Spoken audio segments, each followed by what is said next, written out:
What's good, YouTube? And welcome to a huge weekend for Yu-Gi-Oh! We have Age of Overlord Weekend 1, we have YCS Indianapolis going into it. A lot of people are assuming that others are holding off on buying cards until we see the impact, and there will be a lot of hype from there too. And I gotta say, with an opening weekend for cards going on to TCG Player, you're talking about a ton of vendors that aren't going to get around to listing on Tuesday or Wednesday, and if they're at the event, maybe Thursday, Friday, of actually busting cases, going through quantities, deciding what to keep for locals themselves that they like, and then put actually on there all the good math stuff. You'd figure we lead with some of those cards, right? But actually a couple dinosaurs have gone under my radar, and I find this all so much more interesting because I love pulling my vanillas out of bulk, especially weird one-off ones like in Legendary Collection 4, and Mega Zowler's text says nothing stands in the way of this spike-covered dinosaur, and it is a level 6 Earth. Also a level 6 Earth with just 50 less attack is Sword Arm of Dragon, and it went down for a little bit and then continued to just stonk, and they're both around $10+ cards with like pretty much no quantities. This is absolutely ridiculous to me. We do have one seller here at $6.45 before it's back up towards 10. So what's up with these? Well, a bit ago we got new dinosaur support. Xeno Meteorus looks for very specific things because you can destroy one monster in your hand or field, then special summon one dinosaur normal monster from your hand or deck. Notice there's no level restriction there. Also, you cannot special summon monsters from the extra deck the rest of the turn except dragon, dinosaur, sea serpent, or worm monsters. So both of these are Earth, which means they would continue to work with Lithosession. These are the year graphs, by the way, full on years, like not a month, not 3 months. These have been stonks for some time, and I just straight up didn't know with them. The Discord pointed them out. So this has done nothing. This is the collector rare, but go down and down for the most part, but is starting to curl back up. And being able to bring out sixes also gives you the option to be able to go into Evil Zor Solda and have an actual decent card on board too out of things. I think it's still pretty ridiculous that we're looking for specific typing that can be the best along with attack, along with being able to do this in junk vanillas, but it's always so interesting in Yu-Gi-Oh! When we look back and it's repeating history like, oh, Caboozles and Sabersaurs, maybe I even need some twin-headed King Rexes out here. Like, this always just entertains me to no end how vanillas in Yu-Gi-Oh! Of all things can end up in this situation where, yeah, it's just because of their attribute and then attack and from there. That being said, let's go ahead and get into Age of Overlord discussions. Like I said, I think we'll see a lot of true prices settle through the week, but maybe some hype will bump things up. I personally thought that Super Star Slayer would be a bit more, and it was around 10, 11. I shouted out that, well, I thought this was the next $40 card, and it bumped in price towards 14 to 15. Market man, yep. I didn't even get to shout out my TCG Player link in the description down below, costing you nothing extra to support the channel directly for the cards you'd already be buying, because this is on Twitter where I just mind spew things and I'm having fun and having discussions that I think I'm bouncing off other people to enrich my content, but instead that was the content itself. So you better be following over on Twitter or X or whatever we're going to be calling it from now on. I don't think I'm going to change Twitter for a while. It's like when you learn an OCG name and you just stick with it.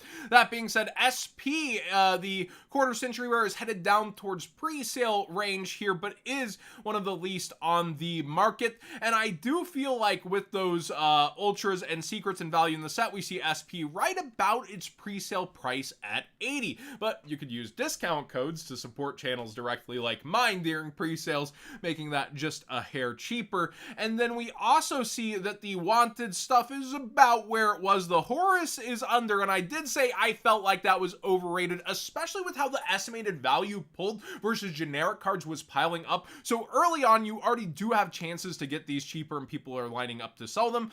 Arius, the Labyrinth Butler, is about where it was on pre-sale as well, though. And then the Super Star Slayer Typhoon here. Typhoon?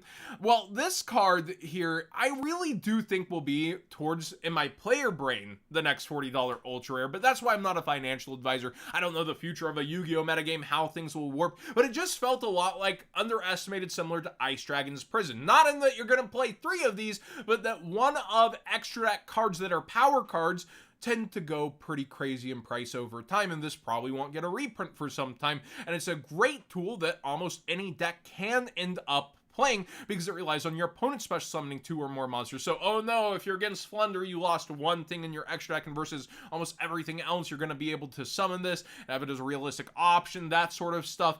I feel like it's a very, very good card, and I do feel like it'll go up over time, but the estimated value pulled chop up of other things in this set and how pricey things are right now versus settling, it'll be interesting to watch for sure, and how actually the new decks end up performing while people don't have matchup knowledge or have been labbing it through the OCG formats, etc.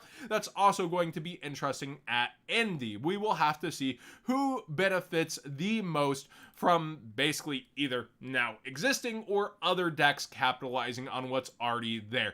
Let me know your thoughts on what's underestimated in the set, though. I do want to keep an eye out through the weekend to see what's right, what's wrong, how things actually play out.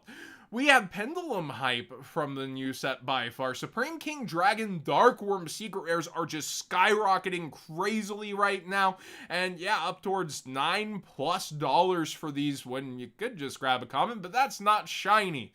Then we also have Odd Eyes Vortex Dragon, which I have covered already. Its secret rare is continuing to start to climb even harder, so be aware of that. Max rarity would be ultimate rare though, which is kind of still somewhat stagnant. Dark Corridor continues to go up. Remember, Ken and Gin hyped this up and it was like 15, 16. Well, it is actually towards like 17 plus solid right now, and it has really dug its heels in the sand of trying to stick that landing. We'll see how that performs during the weekend, if Dark Worlds actually are able to do it, and how badly Ken and Gin do or don't warp the format.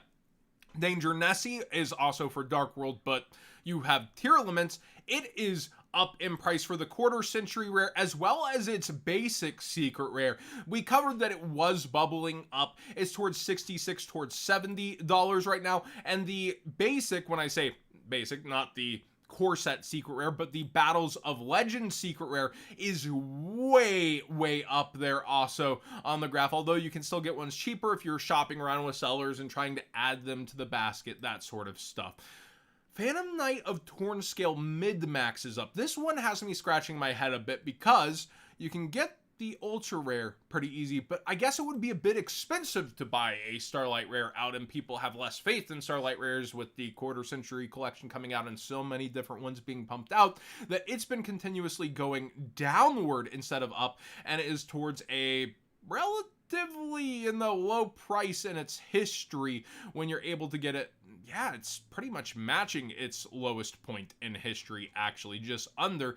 But the secret rare itself is spiking. We've seen this a lot more with mid-max recently, where it's like, well, you want a nice version, you don't want the lowest version. Oh, secret rare looks pretty good, and yeah, they're actually selling, they're going, and there's a lot of talk about if PK is real or not, movement at regionals.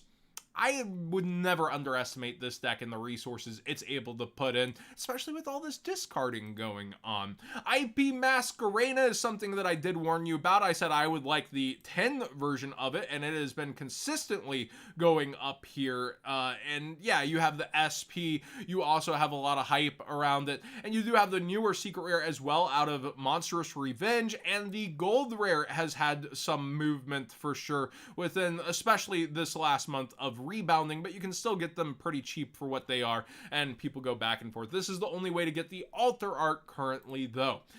If you don't believe the Edison hype, look at the actual money moving here. This is the OG, magazine promo.